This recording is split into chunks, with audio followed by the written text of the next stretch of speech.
Well, hello everybody. Um, this week it's 1 year. It's like we're now, you see there, Startup 52. So for 1 year, we've been struggling away with this little business. And I wanted to do like a big year in review and explain things, but I've been too busy. And I'm finally in hospital after the weekend. So Truman is wearing his business suit. He's got his tie on. There it is. His little Donald Trump suit, because he's going to be in charge next week. So I'm supposed to take 2 weeks off. So what's been happening over? Well, we've been hard at work on Bank Robbing Bunnies, and we have the game pretty much done. We're not quite ready on some of the story elements, but the game and everything, and all of the little radio jingles. You're listening to Rudy on the radio. This game saves its progress automatically, and you'll know it's saved when you hear this noise.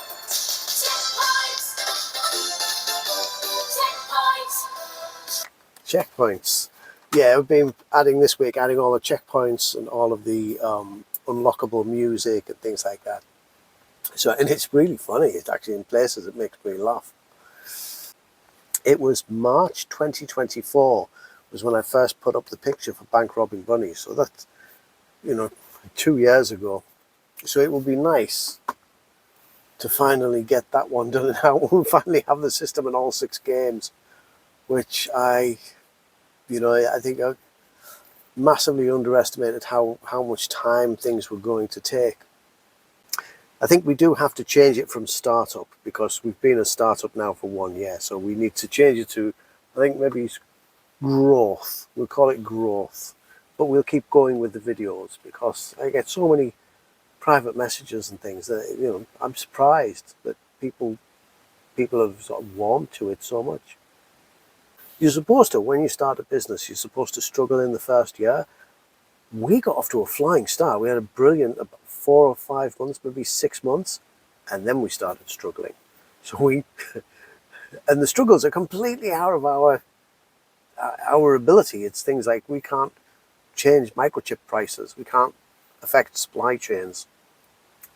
I thought, when I went into this, I thought, I'm going to become an expert at electronics.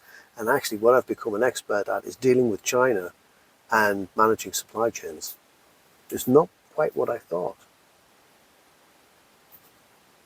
So we had some great wins. We had things that were really nice, and a few setbacks. I think my biggest setback was finding the third-party developers and just not being able to find people with the right skills or the right temperament. I think people just wanted to make a game in a weekend and didn't realize, look, it takes me months, and I'm producing 1,000 audio tracks, and it's a lot of effort. And I think people just wanted to do, oh yeah, sure, I'd love to do it. And then they find out that it's actually work. It requires a lot of effort. And oh no, I didn't realize I'd have to work. I'm actually quite excited about the future, because what I've done is, by scaling it back, it allows me to just say, okay, well look, let's make sure we're on a good business footing. So one of the accidental good things I did was I didn't take venture capital money when it appeared, because right now we would be struggling, and we would have to be, we'd have investors that would be looking for, where's my return, and we'd probably end up having to sell the IPs and sell the what we have so far to try and raise funds and kind of pass it on to a bigger company or something. I really don't want to do that. I want to make this special. So that turned out to be fortunate.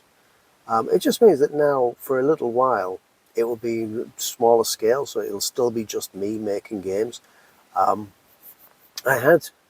We had the next 3 games lined up, and I think I'm going to change it, just so that, because I know it's just me, something that I know I can deliver faster. I think one of the things I discovered is Bank Robbing Bunnies is so complicated, and I don't think you'll notice or you'll realize. I mean, you might notice, because it's so varied in the soundscape. a game like How Close is the Ghost, the layout and just moving around a map and solving problems and having missions, that I can produce that very quickly now because I've created tools. And when I say very quickly, I just mean faster. It's still going to take a few months. So I think the next game I do will be something like that. It'll be something that I can produce very quickly, so we get the next one out. We're not waiting 6 months. We want it out in 2 or 3 months. One thing I'm really proud of, though, is, and especially as I'm playing now, as I'm playing on Bank Robbing Bunnies, it's like it's wildly original, and that was one of my things. I wanted to make original stories and original ideas.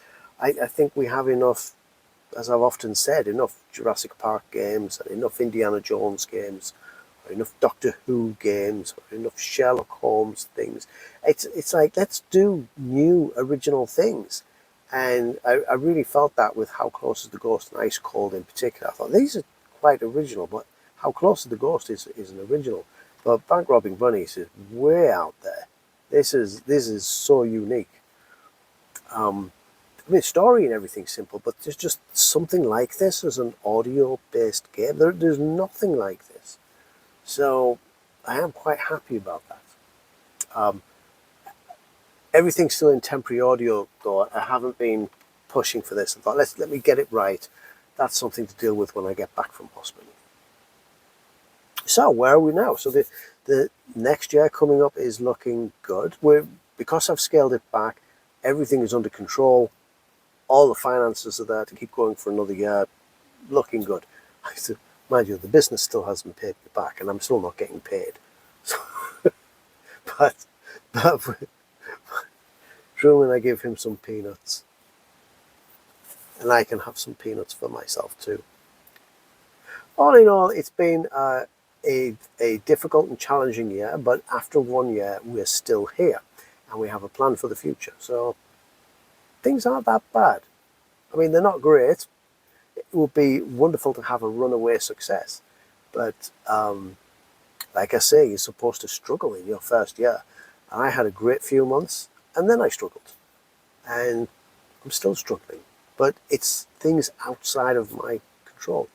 Now, I'm quite conspiratorial, and I think everything that we're seeing right now in the world, with Iran, with Israel, with Jeffrey Epstein, I think all of this has been planned for a long time, and the end point is 4th of July. I think that Team Trump have had this in their mind for a long time, and they want everything exposed and out, and all of the... We'll have to go to this, to the extreme. They'll probably be threatening us with nuclear war, and people will want to just stay indoors, and it'll be the end of the world, and 4th of July, by then it's all blown itself out. That's what I think. And then after that point, it'll be much easier to move forward. That's what I believe. So let's see what happens. But anyway, we are 1 year in. Thank you very much for coming along on the journey with me. I really do appreciate that. I get so many messages and kind words from people. And I shall see you all next week. Truman's in charge. Any emails, he's the one responding. But I'll see you once I'm back from hospital.